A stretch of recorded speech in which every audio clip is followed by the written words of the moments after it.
ساحة للعلم كنا نلتقي والحب والإخلاص زاد قلوبنا نمضي إلى نور. Assalamu alaikum wa rahmatullahi ta'ala wa barakatuh. Bienvenidos a Consultas Islámicas. Hoy estamos a jueves 23, 24, dependiendo de qué país estéis. Pues 24, 23 de Sha'ban, el equivalente al 11 de junio. Nos queda una semana tampoco para Ramadán más o menos, así que nos estamos inshallah adentrando ya en los últimos días de Sha'ban. Inshallah el programa de hoy va a tener contenidos relacionados con Ramadán, pero también pueden plantear cualquier duda, cualquier pregunta relacionada con otros temas del Islam y de la jurisprudencia islámica. Para contestar sus preguntas, como siempre tengo el placer de dar la bienvenida a Mohammed Said Aliles. Assalamu alaikum wa rahmatullahi. ¿Cómo estás? Alhamdulillah. Y Tawfiq al-Shaddadi al-Harraq. Assalamu alaikum wa rahmatullahi. ¿Qué tal? Alhamdulillah. Pues lo dicho, inshallah, pueden hacernos llegar sus preguntas a través de las diferentes vías, como siempre, que tienen ante ustedes, sobre todo el número de teléfono en directo que nos pueden llamar, 911 7302 51, 911 7302 51, y también el email, que es consultas@cordobainternacional.com, y la página de Consultas Islámicas en Facebook. Inshallah, ya tenemos una primera llamada, damos paso a una llamada y ya pasamos a otras preguntas que teníamos pendientes para esta semana. Assalamu alaikum wa rahmatullah. Alaikum salam. Adelante, hermano. Mi pregunta es, ¿ya estoy hablando con el imán? Sí. Hola, mi pregunta es la siguiente. Yo quisiera saber, yo he estado sufriendo diabetes y ahora me la están controlando, me han quitado la medicación porque me operaron del estómago y he perdido mucho peso. Pero ahora resulta que como me costaba mucho quedarme embarazada porque tengo una niña ya de 8 años y ahora me van a hacer un in vitro. Yo el martes que viene, el lunes o el martes, inshallah, me lo hacen. Y la doctora me ha desaconsejado hacer Ramadán porque me ha dicho que los 3 primeros meses son muy importantes. Ajá. Y entonces yo quiero una segunda opinión. Entendido. De una persona experta. Sí. ¿Alguna ¿Diabetes pregunta? del tipo 1 o tipo 2? La diabetes me pinchaba la insulina, he quitado al bajar mucho peso porque bajé 50 kilos, pues me quitaron la insulina y ahora me daban como medicamento. Pero ahora el consejo del médico es por el tema de la fecundación in vitro que va a realizar, ¿no? Sí. Vale. Entendido. ¿Alguna otra pregunta, hermana? No. Inshallah, enseguida le contestamos a su pregunta. Barakallahu fik. Assalamu alaikum. Muchísimas gracias. A ustedes, assalamu alaikum. Pues empezamos, inshallah, con la pregunta de la hermana Sara, relacionada con su condición de diabetes y esta fecundación in vitro que va a emprender, inshallah. Bismillahirrahmanirrahim, alhamdulillah, sallallahu sallam wa baraka ala mulana rasulillahi wa alihi wa sahbihi. En el nombre de Allah, el misericordioso y el clemente, alabado sea Allah, que la paz y las bendiciones de Allah sean con su amado profeta Muhammad, sus familiares, compañeros y aquellos que siguieron su guía hasta el día del juicio final.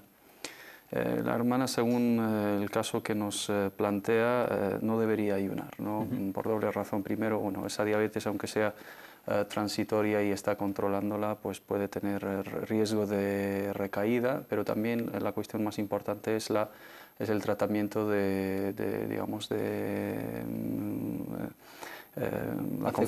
la fecundación in vitro. Efectivamente, al tener digamos, dificultad de quedar embarazada y de concebir de manera natural, y al tener que aplicarse ciertos tratamientos hormonales y luego pues el control posterior una vez implantado, digamos, ese óvulo fecundado, necesita mucho control, necesita también estar bien alimentada y llevar ciertos controles que son incompatibles con el ayuno, sobre todo en estas épocas. Tiene permiso para romper el ayuno, por supuesto.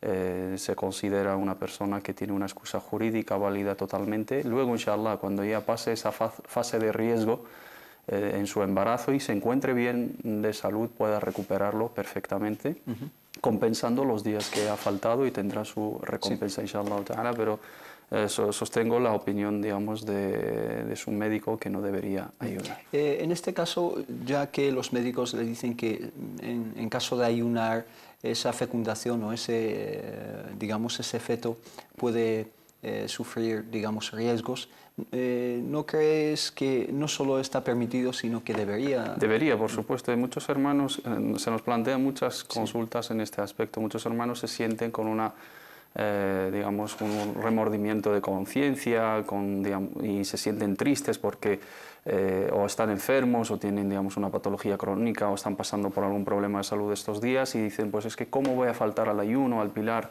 del Islam? Si el ayuno representa un riesgo, va a empeorar tu salud, va a retrasar la cura, va a afectar tu tratamiento, no debe la persona ayunar. Totalmente contradictorio, digamos, a la esencia del ayuno. No se pretende, digamos, sufrir ni que lleguemos a nuestros extremos y a nuestros límites, ¿no? La yukallifullahu nafsan illa wus'aha. Allah subhanahu wa ta'ala no nos prescribe sino aquello que está en nuestras capacidades, y las personas que tienen excusas deben de disfrutar de los permisos que nos ofrece la religión. Inna Allah yuhibbu an tu'ta rukhasuhu kama yuhibbu an tu'ta azaimuhu. Allah ama que se tomen sus permisos como ama que se veneren sus órdenes y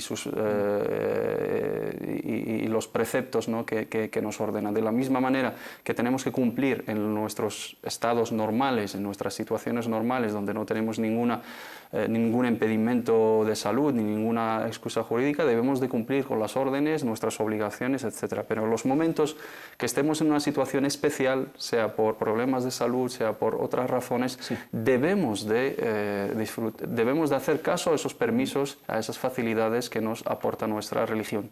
De lo contrario, estaríamos incurriendo en una falta. En vez de buscar recompensa en ese ayuno, al perjudicar nuestra salud intencionadamente, estamos incurriendo en un pecado realmente. Barakallahu fik, es decir, esos permisos de Allah subhanahu wa ta'ala hay que aprovecharlos y tenerlos en cuenta siempre. Inshallah, vamos a pasar a una pregunta también muy relacionada, va del mes de Ramadán.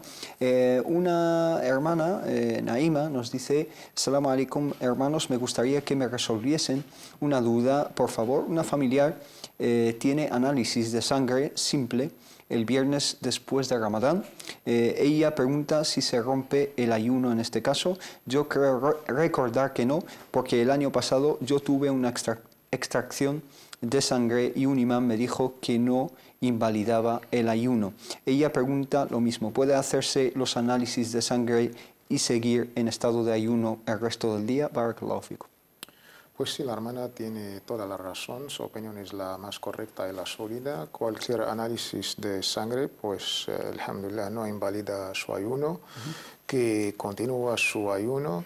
Nuestros sabios hablaron en un contexto muy, digamos, si el caso que la hermana se encuentra con cierta debilidad después de esta analítica, que no creo que no es el caso, pero alhamdulillah, la analítica por definición no anula el ayuno. Barakallahu fikum. Les recuerdo el número de teléfono, que es el 911 73 02 51. Estamos en directo si nos quieren llamar. También una pregunta relacionada con ciertos temas que hemos tratado estas semanas pasadas. Hemos hablado del sufismo, del chiismo, etc. Y nos han llegado algunas preguntas relacionadas. Un hermano que se llama Adam nos dice: Assalamu alaikum wa rahmatullahi wa barakatuh, hermanos, de Córdoba Internacional TV. Mi nombre es Adam, soy catalán de nacimiento y de familia cristiana. Regresé al Islam, alhamdulillah, hace unos 3 años y tendría algunas preguntas para resolver mis dudas. Dice: ¿son musulmanes los hermanos de la Tariqa Naqshbandi?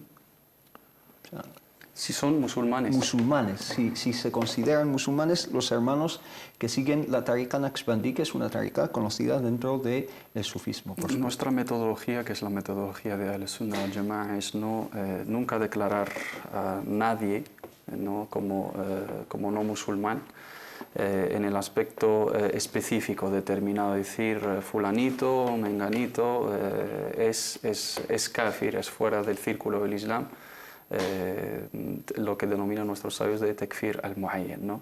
Y a la hora de hablar de los que entran dentro del círculo del Islam, si no hablamos de ciertas actitudes, obras, acciones que pueden sacar del Islam, y toda aquella persona que lo haga puede estar fuera del círculo del Islam. Y a la hora de considerar el conjunto de la umma islámica, independientemente de su rama, independientemente de su ideología, de su pertenencia a la escuela jurídica que sea, lo que nos preocupa o en lo que nos fijamos son en los fundamentos básicos.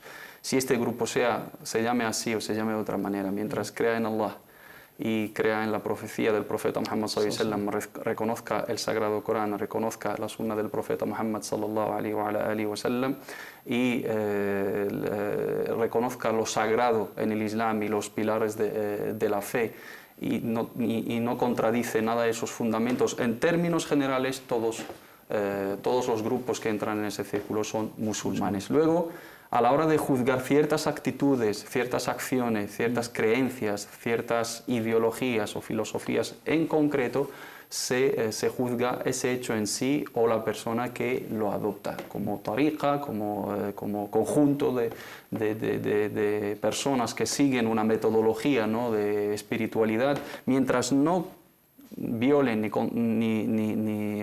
contradigan los fundamentos básicos que nos sacan del Islam, son musulmanes claramente. En el momento que tenemos certeza, descartando, ¿no?, la ignorancia, el desconocimiento, la coacción, y descartando también la interpretación por su parte de ciertas acciones, si hacen algo ciertamente que contradice el Islam, se consideran como no musulmanes. Hermano Tawfiq, algo que añadir en este aspecto. Te añado otra pregunta también que nos llegó, que dice más o menos lo mismo. ¿Están reconocidos por algunas de las 4 escuelas islámicas? Es que las 4 escuelas no reconocen a nadie, aparte de las 4 escuelas. Son escuelas de fiqh y no de... Sí, pero es que se da el concepto desde una cultura cristiana, más o menos, que no es el caso en nuestra región islámica. Pero yo solamente en la misma línea que habló el hermano Mohammed Said, en el Islam, pues no tenemos una oficina de guardianes de la fe, y mucho menos una santa inquisición, y la labor es guiar y hacer da'wah, no juzgar. Lo único que nos va a juzgar a todos es Allah subhanahu wa ta'ala. Y la máxima de nuestros sabios es at-ta'lim qabla at-tahkim, educar, enseñar a la gente antes de juzgarles.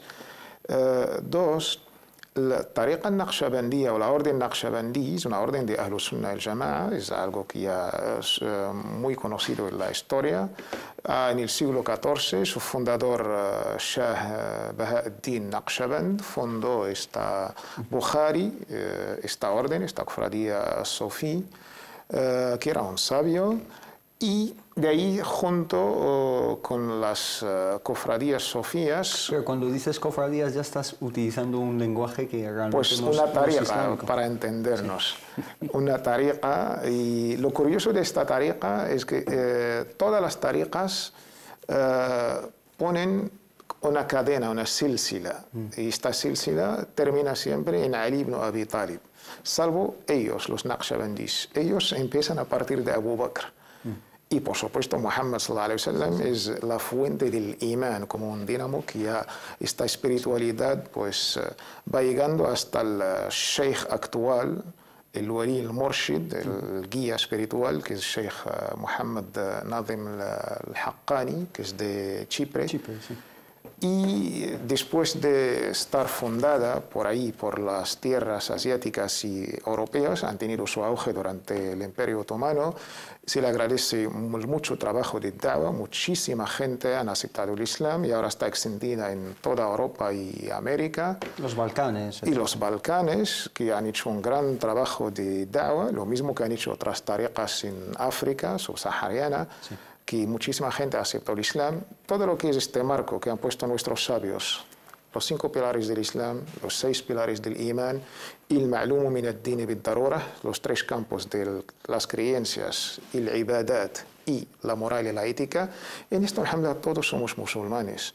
Sí. Y esto lo compartimos. Pero nadie es perfecto. No tenemos en el Islam el dogma de la infalibilidad. Nadie es infalible. Podemos criticar cosas de los Naqshbandí y aceptamos cosas.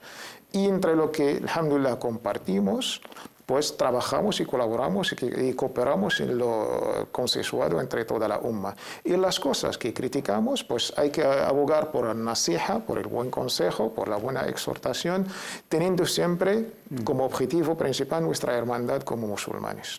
Hermano Mohamed Said, ¿algo que añadir? Tengo más preguntas al respecto. Por ejemplo, una que dice, ¿hay algún hadith que hable de la prohibición de tener un maestro en el camino del Islam?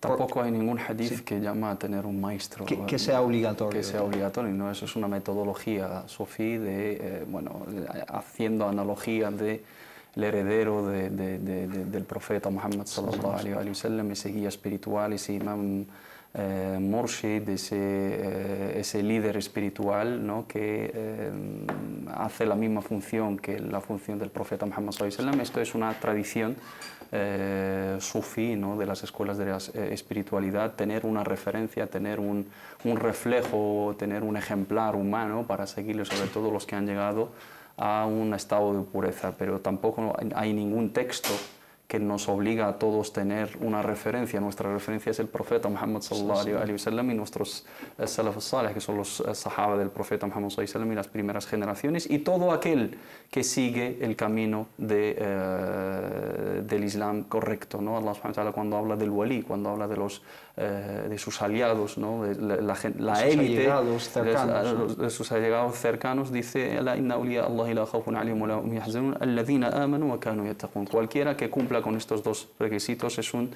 wali, una persona, el iman y el taqwa, la fe y la piedad, conciencia y el temor de Allah subhanahu wa ta'ala.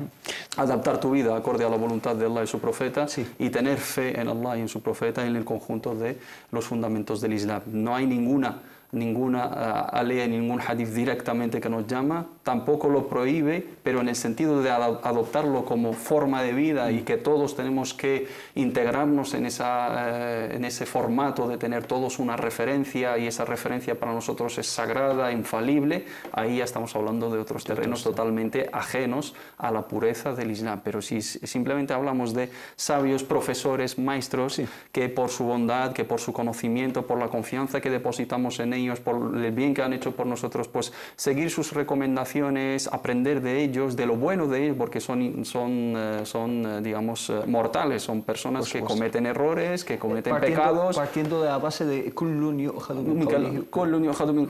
de todo se toma y de todo se rechaza, salvo el profeta Muhammad sallallahu alaihi wa sallam. Estamos tratando con seres humanos, tenemos profesores, todos tenemos profesores que le tenemos el cariño que le tenemos a nuestros padres, y son gente de conocimiento, gente de bondad, de virtud, pero no dejan de ser seres humanos.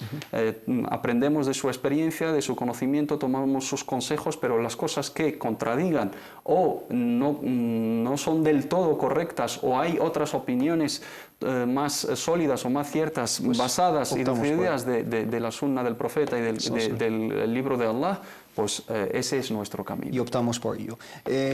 Has mencionado un concepto muy interesante, que es el de los awliya, ¿no? Este concepto de gente muy cercana a Allah subhanahu wa ta'ala, gente, aunque muchos dicen, este es el wali de Allah, este es un wali, este ha llegado a esa categoría. Mi pregunta personalmente, ¿cómo se puede designar o reconocer a una persona como wali?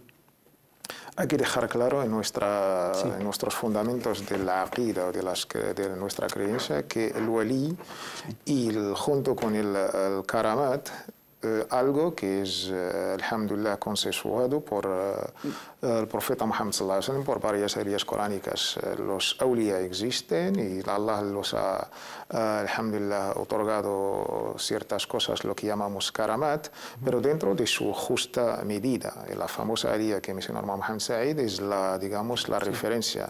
Lo digo, hermano Tawfiq, porque si aplicamos este método de que de toda persona podemos tomar cosas y rechazar cosas, cuando hablas con personas que siguen quizás ciegamente a una referencia, pues te dicen "Man adali waliyan faqad adantu bil harb". Quien lleve la contraria o enemiste a uno de mis awliya, esto lo dice Allah subhanahu wa ta'ala en un hadith qudsi, entonces yo le declararé la guerra, etc. Allah subhanahu wa ta'ala. Entonces, La pregunta es, ¿cómo podemos saber quién es quién para que no enemistemos a los awliya de Allah? Hay dos tipos de awliya, estos amigos o aliados de Allah subhanahu wa ta'ala, lo que se llama awliya al-Rahman y awliya al-Shaytan. Los dos existen aliados de Satanás y existen aliados de Allah subhanahu wa ta'ala, los misericordiosos. Pero en la tradición, alhamdulillah, de al-Sunnah wal-Jama'a, un wali nunca va a declarar a sí mismo, mira, yo soy el wali de este tiempo, junto con la cadena. Incluso se ha montado toda una literatura. Y una de las cosas que aconsejamos y criticamos a nuestros hermanos sofís es que han dividido la cadena de los wali incluso con categorías. Hay wali, hay wetd, hay qutb, hay qutb al-aqtab, y se reúnen... Una jerarquía. Una jerarquía. Incluso hacen como intermediarios, y de ahí se conlleva al istighatha, a pedirles cosas que... A través de ellos. Estas las cosas que aconsejamos a los hermanos sufís de varias tariqas, no especialmente esta en concreto. Pero los awliya, alhamdulillah, como la aliyah. La aliyah lo ha especificado de una manera muy correcta. Ala inna awliya Allahi la khawfun alayhim wa lahum yahzanun. Estos aliados, es que no me atrevo a decir la palabra de santos porque tiene su connotación en el cristianismo, sobre todo el catolicismo y los estatutos y la jerarquía que tienen. Pero lamentable que esta cultura ha influenciado en nuestros países musulmanes. O sea que hay patrones de cada ciudad, también tenemos sobre todo en Marruecos, patrones de esta ciudad, el patrón de esta ciudad, el wali fulano, el wali. Hay ciudades que tienen 7 awliya, 7 rijal, la ciudad de Marrakech, por ejemplo. Pero alladhina amanu wa kanu yattaqun. Todo aquel que cree en Allah subhanahu wa ta'ala y yattaqi, tiene esta taqwa de Allah subhanahu wa ta'ala, teniendo estos que el profeta Muhammad, el famoso hadith de Jibril, lo mencionó, los estados del Islam, subiendo, elevando hasta el estado del imán, llegando hasta el ihsan. Y el ihsan es ya el estado por excelencia el más elevado. Barakallahu fikum, y en realidad los awliya de Allah subhanahu wa ta'ala, la gente más cercana a Allah subhanahu wa ta'ala, solo la conoce Allah subhanahu wa ta'ala. Vamos a pasar una llamada. Tenemos con nosotros a Elena desde aquí, desde Madrid. Salam alaikum wa rahmatullah. Hola, buenas tardes. Buenas tardes, adelante. Mire, mi pregunta era que yo estoy casada con un musulmán hace 10 años. Sí.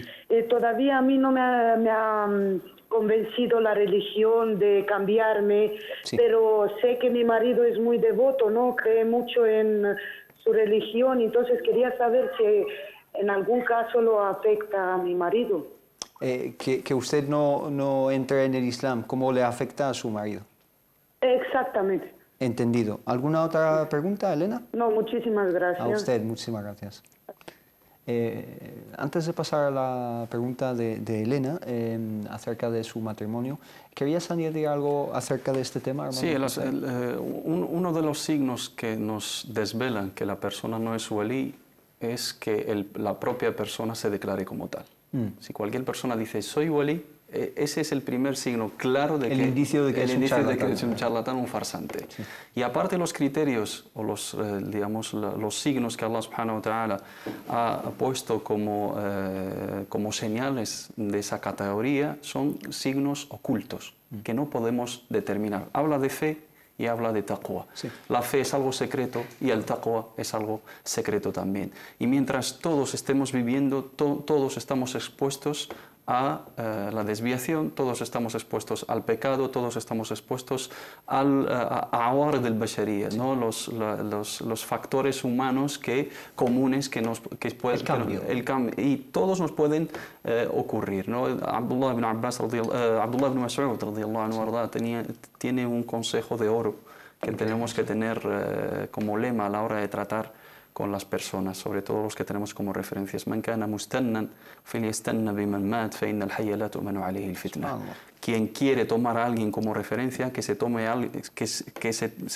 la referencia como referencia a alguien que ya ha fallecido, en el camino, tenemos la certeza de que ha terminado en el camino, porque el que está vivo todavía no sabemos si se salva de la desviación o se salva de caer en el error, por lo tanto no hay que divinizar tanto, todos somos seres humanos, esa jerarquía no existe en el Islam. Y nadie nos garantiza, ¿no? Esto no quiere decir que perdamos el valor, la consideración a nuestros sabios, por supuesto, tienen una consideración sublime en nuestra religión, están en el estatus de nuestros padres, le debemos muchísimo, son nuestros guías, son la luz con la cual nos guiamos para ver el camino de Allah, pero de ahí a divinizarles hay un considerarles infalibles. Considerarles infalibles. Mientras ellos mismos, ¿no? Cuando hablamos de personas que históricamente se mencionan como aulía y tal, ellos en la vida han dicho que son aulía y en la vida se han atribuido cuestiones, eso lo ha visto la gente y a través de esa virtud. Los compañeros y son gente que luego pues se le ha atribuido esas escuelas, se le han atribuido ciertos milagros, etcétera, y ellos mismos eran personas de bien que se dedicaban a la adoración de Allah, personas de virtud, personas de bondad y personas de imán y de taqwa, que a través de su sinceridad pues han llegado a ganar el amor y el cariño y el respeto de los demás. Barakallahu Fik, hermano Sofik, ¿querías añadir algo antes de pasar a la pregunta de Elena?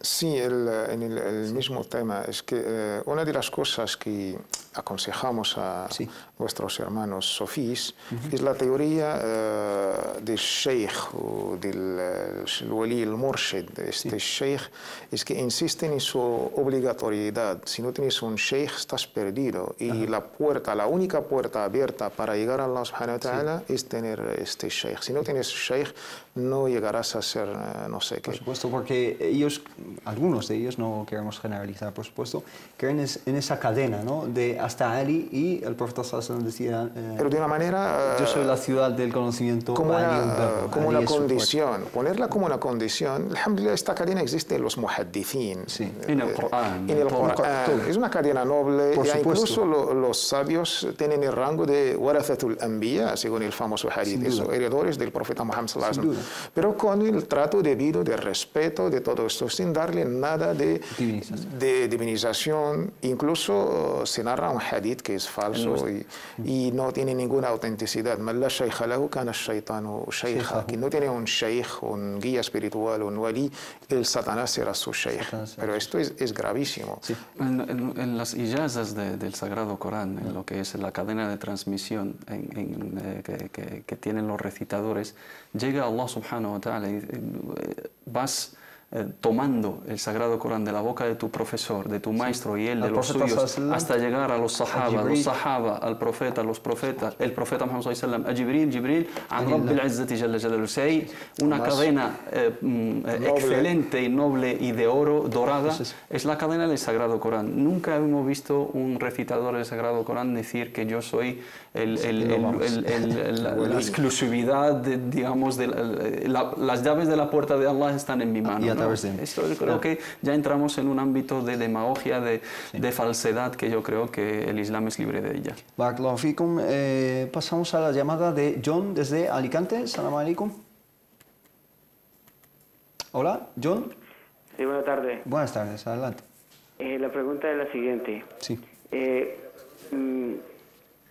Yo practico el cristianismo, sí. Pero tengo un sentir por el pueblo árabe y quisiera saber si se puede ingresar. Sí. ¿Sí?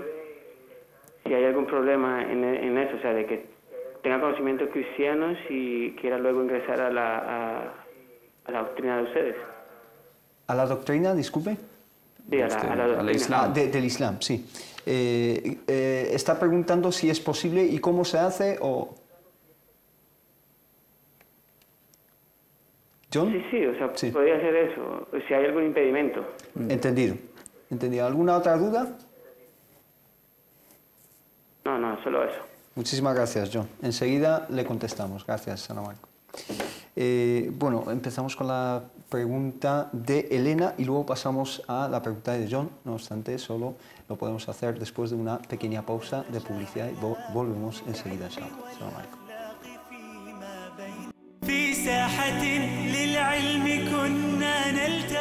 Assalamu alaikum wa rahmatullah. Bienvenidos de nuevo a Consultas Islámicas. Teníamos un par de preguntas pendientes de responder nos había llamado la hermana Elena, que nos preguntaba acerca de su matrimonio. Está casada con un señor musulmán. Ella llevan 10 años juntos. Ella no se ve, digamos, convencida para entrar al Islam. Dice si eso puede afectar su relación, su matrimonio o a su marido. En absoluto, ¿no? Mientras haya ese respeto y ese consentimiento desde el primer momento, sabe su condición. Imagino que será creyente de otras confesiones como puede ser el cristianismo o el judaísmo.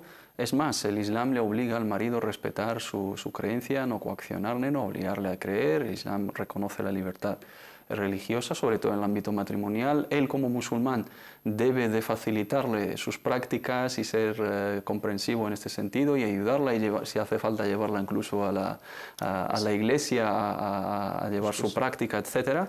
Y él pues está en su derecho también de desearle lo mejor. Nosotros como musulmanes creemos que el Islam es el último mensaje de Dios para la humanidad y es el mensaje culminante, es el sello de nuestro profeta, es el sello de los profetas y que el libro sagrado es la última palabra de Allah. Por lo tanto, si creemos en esa verdad, se lo deseamos a los demás y nuestra obligación es transmitirles al menos la luz de la palabra de Allah y la guía de la palabra de Allah. Y qué decir de las personas más allegadas a nosotros, nuestros padres, nuestros seres queridos. Es su mujer, pues claramente pues le deseará lo mejor de este mundo, y si él cree en el camino del bien y piensa que el camino del Islam es el camino que lleva a la felicidad en esta vida y en la otra, se lo deseará, le invitará a ello a través de la buena conducta, la buena exhortación, el buen trato, etc. Pero nunca le puede obligar, ni ella debe de renunciar para complacerle, ni debe hacerlo para que él esté a gusto, etcétera, ¿no? La relación matrimonial se basa sobre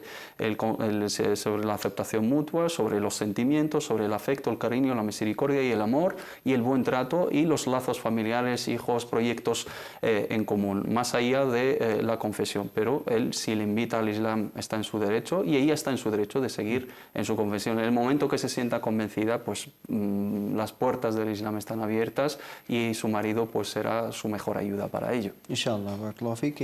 Además, si una persona se convierte al Islam solo para complacer a otra persona, no tiene validez. No tiene validez, ¿no? Sí. Porque una cosa es la relación matrimonial, etcétera, y otra es la relación con Allah subhanahu wa ta'ala. Tiene que estar por encima de cualquier otro ser. Barakallahu fikum. También quedaba la duda, hermano Sofik, te la planteo a ti, de John desde Alicante, que nos preguntaba si se puede entrar al Islam, ya que él pues viene de una familia cristiana, es creyente del cristianismo, etc., pero le atrae el mundo musulmán, el mundo árabe, ¿no? Sí, como bien ha dicho el hermano Mohammed Said, la puerta al Islam está abierta para todo el mundo y el Islam ya es patrimonio de la humanidad, no es una propiedad de una gente o de un país, hay que saberlo, hay que dejarlo claro, es patrimonio, alhamdulillah, de toda la humanidad. Siempre yo voy a insistir en dos cosas, que como dice Allah subhanahu wa ta'ala, la ikraha fi din, el tema de que no está coaccionado por una cosa o por otra, y esto es importante, hay que estar totalmente convencido, y la segunda es, hay que investigar, estudiar, no es un cambio de una moda o una conversión de algo a otro, hay que estudiar bastante. Una decisión de peso. De peso, y creo que es algo que va a ser como su vida, y aparte el Islam es un camino de vida, y debe estudiar más o menos los básicos del Islam, sobre las creencias islámicas, sobre los 5 pilares del Islam, y la biografía del profeta Muhammad sallallahu alaihi wasallam, una introducción básica al Sagrado Libro del Corán. Si ya existe el Antiguo Testamento y Nuevo Testamento, pues hace falta un último testamento. Esto es la última palabra de Allah subhanahu wa ta'ala, el Corán. Con estas dos condiciones, alhamdulillah, el Islam está abierto a todo el mundo y nosotros no estamos haciendo un adoctrinamiento de la gente. Sí, proselitismo, etc. No, mucho menos. Esto hay que dejarlo muy claro. Sí. Es más, una persona creyente es muchísimo más fácil para ella, digamos, entender los conceptos y los valores de la otra religión, porque viene, digamos, de otra tradición y otra cultura y otra confesión muy parecida, ¿no? Para tenemos él, mucho en común también. Tenemos muchísimo en común. Nuestra creencia es que el cristianismo es, en su origen, es una religión divina, celestial, y tiene un libro sagrado, etcétera. Y esas personas que creen en esos valores, pues a la hora de acercarse al Sagrado Corán o al sistema de valores ético, moral y jurídico del Islam, van a encontrar muchas similitudes en muchos aspectos de la vida. Entonces es muchísimo más fácil para una persona creyente que una persona agnóstica o atea. Barakallahu fik. Tenemos al teléfono a Zakaria desde Madrid. Salam alaikum wa rahmatullah. Alaikum salam wa rahmatullah. Adelante. Hola, buenas tardes. Buenas tardes. Quería realizar una pregunta. Sí. A ver, mi pregunta es, por ejemplo, en la oración del Asr, Sí. en las 2 primeras unidades he recitado la misma sura después del Fatiha. Y quisiera saber si eso es válido o no. Sí, la misma sura en ambas arcas, ¿no? Sí, después del Fatiha, sí. ¿Entendido? ¿Alguna otra duda, hermano? No, solo esa. Barakallahu fik. Salam alaikum wa rahmatullah. Gracias. Bueno, la pregunta del hermano Zakaria es que ha recitado la misma sura en ambas arcas, si eso invalida de alguna forma su rezo, etc. No, al contrario, su oración es válida, alhamdulillah. Sí. Lo mejor sería pues ir cambiando para un poco memorizar y aprender. Sí. Había un sahabi que le encantaba, amaba Surat al-Ikhlas, el capítulo 102, y siempre terminaba con esta sura, hasta que los propios sahabas se quejaron, entre comillas, al mensajero Muhammad sallallahu alaihi wasallam, y le invitó y le preguntó, ¿y por qué tú siempre, Qul huwallahu ahad, no hay otra sura? Dijo, no, es que amo esta sura. Y le preguntó, ¿y por qué amas esta sura? Dijo, porque están los atributos de Allah subhanahu wa ta'ala. Y le contestó el profeta, si tú amas a Allah, Allah te va a amar, inshallah. Lo mejor sería que el hermano va intercambiando, aparte lo ha hecho sin ninguna intención, su salat es totalmente válida, inshallah. El estatus de la sura después de cada Fatiha. Hay cierto debate. ¿Es obligatorio? No llega al rokno, al pilar. Sí. Ciertos lo tratan como sunnah, como algo sunnah, y de ahí se implica el tema de sujud sahw. Sí. La postración del olvido, ¿no? Exacto. Según la escuela, lo tratan como una condición. ¿Qué escuela lo trata como? Como por ejemplo la nuestra, la escuela Maliki. Si tú pues, te olvidas de la sura, pues debes antes de taslim pues, hacer 2 sajdat, sujud sahw, del olvido. Otros lo tratan como una sunna que no invalida totalmente la oración. Barakallahu fikum, hermano, ¿hay algo que añadir en este sentido? Una aclaración que nos pedía la hermana Sara, que es la primera hermana que nos llamó hoy, que nos preguntaba acerca del ayuno, teniendo ya una condición de diabetes. Nos dice, no me ha quedado del todo claro si debo pagar o dar de comer a alguien y qué cantidad hay que pagar, es decir, para compensar esos días o todo el mes de Ramadán que no va a poder ayunar. 2 cosas. Según lo que hemos entendido de su pregunta, el tema de la diabetes en su caso es algo transitorio, es algo ocasional digamos, por una intervención quirúrgica, ¿no? Una operación de estómago, entonces le generó una diabetes de lo que se denomina insulino dependientes. Depende de la insulina para regular, digamos, los niveles de secreción de la insulina en su páncreas. Para las personas que tienen diabetes de ese tipo, es una diabetes crónica, una diabetes que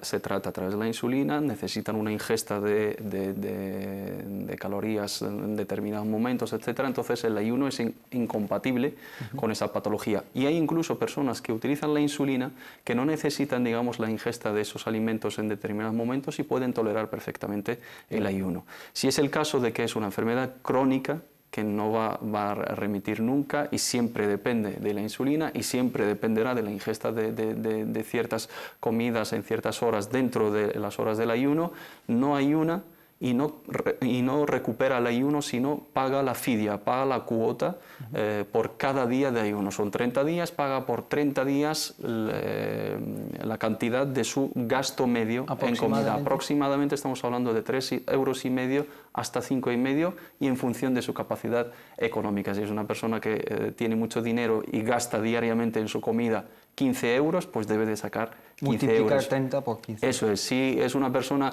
digamos, de clase media que su gasto oscila entre 3,5 y 5 euros, pues saca 3,5 o 5 o 4 euros por cada día, lo puede dar a una persona, puede dar de comer, puede darlo separado a diferentes, etc.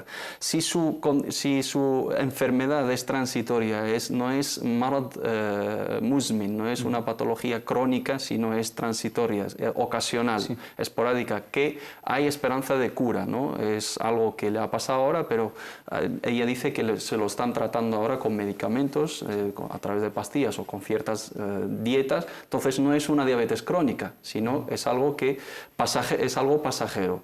Por lo tanto, si no ayuna ahora, debe de recuperar el ayuno cuando esté en buenas condiciones, cuando esté bien. El permiso que le hemos dado es por la cuestión de la fecundación, es por la cuestión del embarazo, porque hemos entendido que la diabetes es algo pasajero y es algo ya que está controlado de momento. En la situación del embarazo, el embarazo no es una enfermedad, no es una enfermedad crónica, es transitoria. Entonces, en el momento de que represente el ayuno un peligro, un perjuicio para ese estado y esa fase que es de riesgo en la cual está por estar tratada, etcétera, no ayuna, pero una vez, alhamdulillah, que esté bien y que recupere su salud y que esté en las condiciones de recuperarlo, debe de compensar los días no ayunados. Barakallahu fikum. Les recuerdo el número de teléfono, si se quieren poner en contacto con nosotros, es el 911 73 02 51. Nos quedan algunas preguntas bastante importantes, también relacionadas con el ayuno, etcétera, que plantear. Nos llegan a través de las redes sociales. Wafa, por ejemplo, nos dice lo siguiente: Salamu alaikum, me gustaría saber si aquí en España existe un banco islámico o caja de ahorros financieros que cumplen con las normas del Islam. Un saludo. Pues lamentablemente que yo sepa no existe. Lo estamos buscando nosotros también. si usted, hermana Wafa, sabe de alguno, pues le estaríamos muy agradecidos. En Europa existen algunos, en Inglaterra. En Gran Bretaña hay uno, sí, el British Islamic Bank. Ahí creo que un proyecto de una cooperativa halal de momento en Cataluña, ¿no? Llevada por ciertos hermanos del Centro de Estudios de Finanzas y Economía Islámicas. De momento todavía no ha visto la luz. Este jueves se va a hacer creo que pronto será la inauguración o la presentación de proyecto, pero lamentablemente de momento no hay ninguna entidad financiera que su sistema de transacciones se rija acorde a la normativa de la economía islámica, ¿no? Pues ojalá, inshallah, pronto la haya para que sería un gran atractivo para la clientela musulmana. Casi 2 millones de musulmanes en este país, pues cualquier entidad financiera tiene un mercado. Sí, y no musulmanes, porque si existe la banca ética, ahí... Ética justa, ¿no? También podemos animar a los bancos tradicionales y a las entidades financieras tradicionales incluir en sus paquetes de productos ciertos productos que se adecuan de alguna manera con las transacciones aceptadas islámicamente y tenían, digamos, alhamdulillah, un campo muy interesante en el aspecto de la clientela, ¿no? Barakallahu fikum. Otra pregunta nos la plantea Gema, nos dice: Salamu alaikum, ¿podrían explicarme la diferencia entre un musulmán converso y un musulmán regresado? Shukran, que Allah les bendiga. Muchas veces saltan, digamos, discusiones o diálogos acerca de esto, la terminología. Una persona que entra al Islam es conversa, es regresada al Islam. ¿Qué podemos decir al respecto? Hay dos lecturas. La lectura semiológica a nivel lingüístico, sabemos que las palabras o el lenguaje en sí mismo pues es vehículo de los pensamientos. Sí. Y esto es un campo bastante complicado. Sí. Pero por definición nuestros sabios nos dan una máxima muy importante: la mushahata fil istilah.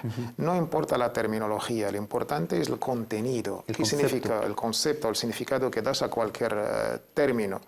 Si hablamos de alguien que, alhamdulillah, se ha hecho musulmán, tratarle como converso, como regresado, como es lo de menos. Pero si vamos a hacer un análisis de esto, lo que mencioné al inicio de mi intervención, converso tiene una connotación un poco normalmente los seres humanos no se convierten, te has convertido de algo a otro, es un poco, hace falta un análisis psicológico, psicoanálisis y todo esto. Pero en el concepto islámico... También una cosa que me atrevo a añadir, la connotación negativa de musulmanes conversos también viene de muy lejos, de musulmanes y judíos que han sido obligados por la fuerza a convertirse al cristianismo, etc., ¿no? Exacto, y su connotación dentro de lo que es la hermandad. Hay musulmanes conversos, hay musulmanes nativos, hay musulmanes geográficos. Yo creo que es un debate un poco... no viene el caso de entrar en él. Sí, detallado. Pero lo más importante en el Islam es que, por definición, todo el mundo nace musulmán. Me refiero al aliyah y el hadith, grandes sabios han interpretado todo recién nacido, como ha dicho el profeta, nace sobre el estado del fitra. Grandes sabios han comentado el fitra aquí, en este hadith especialmente, como el Islam. Este estado innato. Todos nacemos sometidos, entregados a Allah subhanahu wa ta'ala. Luego, los padres, la cultura, el ambiente, los medios de comunicación te hacen cristiano, judío, ateo, agnóstico. En este caso, pues si alguien ya ha nacido musulmán, pero por las circunstancias de la vida ha optado por un camino u otro, y luego regresa. De ahí el otro término, los regresados, que yo quizás prefiero. Pero a primera vista, converso, regresado, nuevo musulmán, son términos sin ninguna carga. Pero si vamos a profundizar, sería regresado mucho más adecuado a la aliyah, fitrat Allah allati fatara an-nas alayha, esta fitra que Allah subhanahu wa ta'ala pues ha criado a toda la gente, sería lo mejor. Barakallahu fik. Hermano Mohamed Said, nos pregunta una hermana la diferencia entre Salafi y Wahhabi. Su pregunta es un poco más larga, pero la resumo yo más o menos. También otro hermano nos pregunta algo muy... ¿En qué contexto Salafi y Wahhabi? Explicarles cómo nacieron estos movimientos, qué connotaciones tienen. Bueno, necesitaríamos un capítulo para o más. Ya hemos hablado, digamos, del salafismo y hemos hablado de las diferentes connotaciones que pueda tener a nivel de escuela, a nivel de movimiento reformatorio, a nivel de la jurisprudencia, a nivel también de la connotación histórica. Pero si los hermanos se refieren a que cualquiera que les contradiga en su ideología es salafi, o cualquiera que diga algo que no guste o que critique nuestros pensamientos o que pone en cuestión nuestras convicciones, pues es wahhabí. Yo creo que eso es pura demagogia y una demagogia barata, ¿no? Si venimos a criticar el chiismo, los aspectos negativos, ¿no? Los aspectos contradictorios a la ideología, pues se te tacha de wahhabí, pues bienvenido digamos el adjetivo. Y si hablamos de aspectos negativos también del sufismo, de cuestiones que son contradictorias a las bases puras del Islam, y te tacha de salafí para justificar, ¿no? esa divergencia contigo, pues bienvenido también. Pero si hablamos de términos genéricos, el salaf ya lo hemos explicado, y hablar de wahhabismo, wahhabía, yo creo que es un contexto histórico. Hablamos de un personaje en concreto, de un sabio de una época. Estamos hablando del siglo XVIII, XIX, de la era cristiana. Estamos hablando de una realidad social y geográfica de Arabia Saudí. Estamos hablando de un movimiento político, y si yo sigo las opiniones, por ejemplo, de el Qaradawi, por ejemplo, me van a llamar qaradawista. Si voy a seguir la opinión o el ijtihad del Sheikh al-Albani, albanista. Si voy a seguir el ijtihad de Ibn Hazm, me van a llamar hazmista. Es que estamos hablando de sabios, estamos hablando de ijtihadat, ¿no? De esfuerzos de ciertos sabios en ciertas épocas, en ciertos contextos, sacarlos de ahí y luego atribuirlo, generalizar y querer, digamos, relacionar ciertas ideas a ese tipo de movimientos o crear una doctrina que justifica nuestra desviación en el otro bando, yo creo que eso es demagogia pura. A mí, si me critica alguien en una opinión que ya estoy convencida de ella, en vez de hablar con argumentos y intentar dialogar académicamente o ver realmente si efectivamente es así, le tacho de lo contrario. Y etiqueto. Le etiqueto de que, bueno, tú como eres tal, pues normalmente los que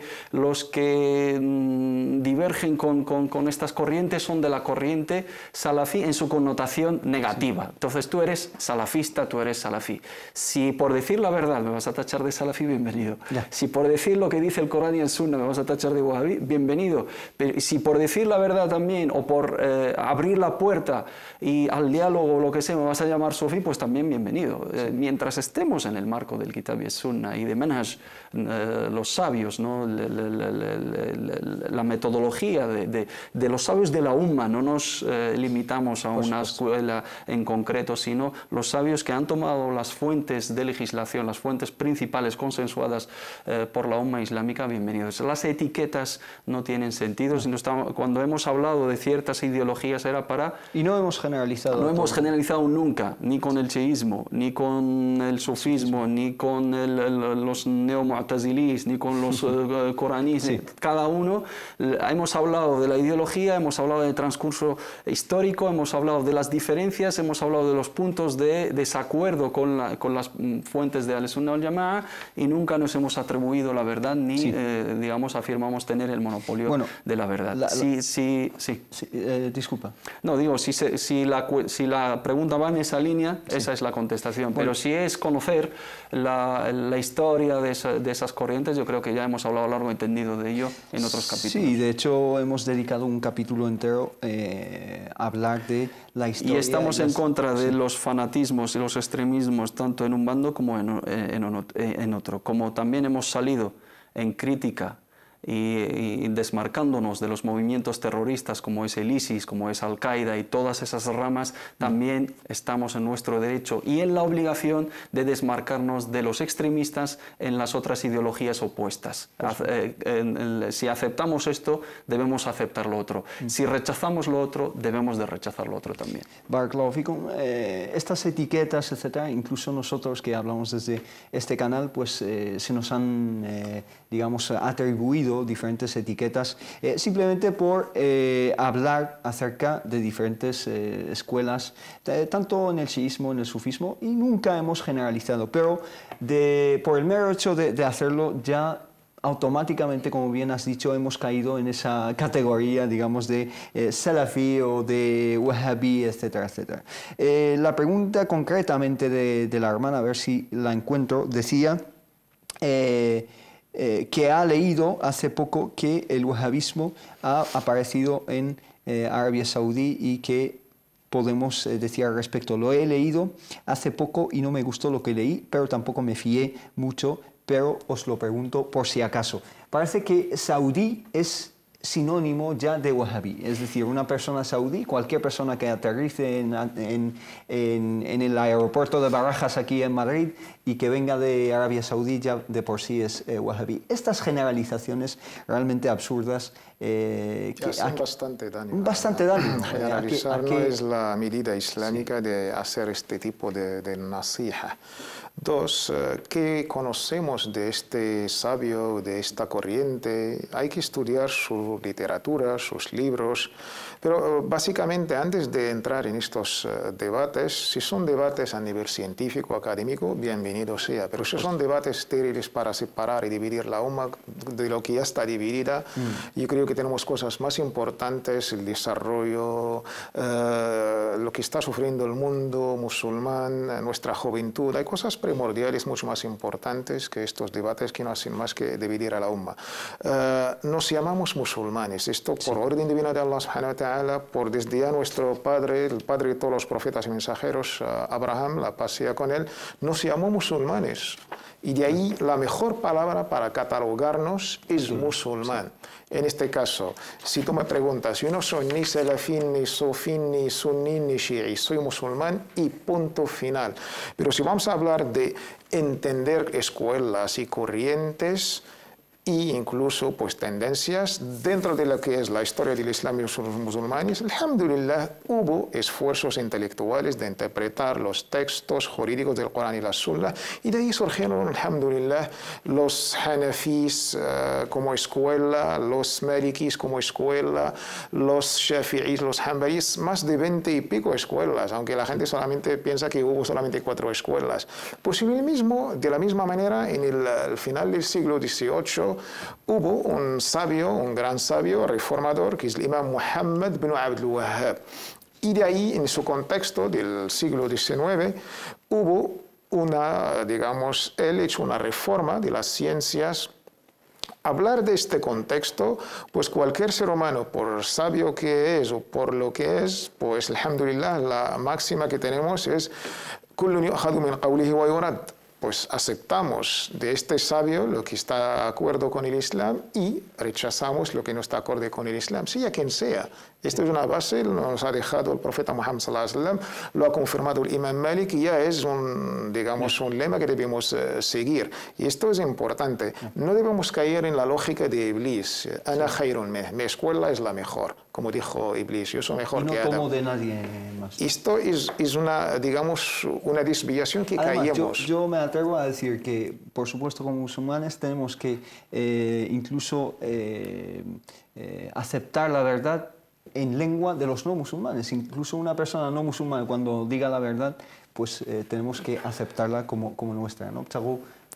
Hay que buscar la sabiduría. Sí, incluso del mismísimo Satanás en el hadith de Abu Huraira, sadaqaka wa huwa kadhub. Tomamos algo de Shaitán, que es la lectura, la recitación de Ayat al-Kursi a la hora de dormir, y lo ha confirmado el profeta Muhammad sallallahu alaihi wasallam. Esto ya es por principio. No queremos si estás conmigo ya o si no estás contra mí. Esa dicotomía, digamos, maniqueísta.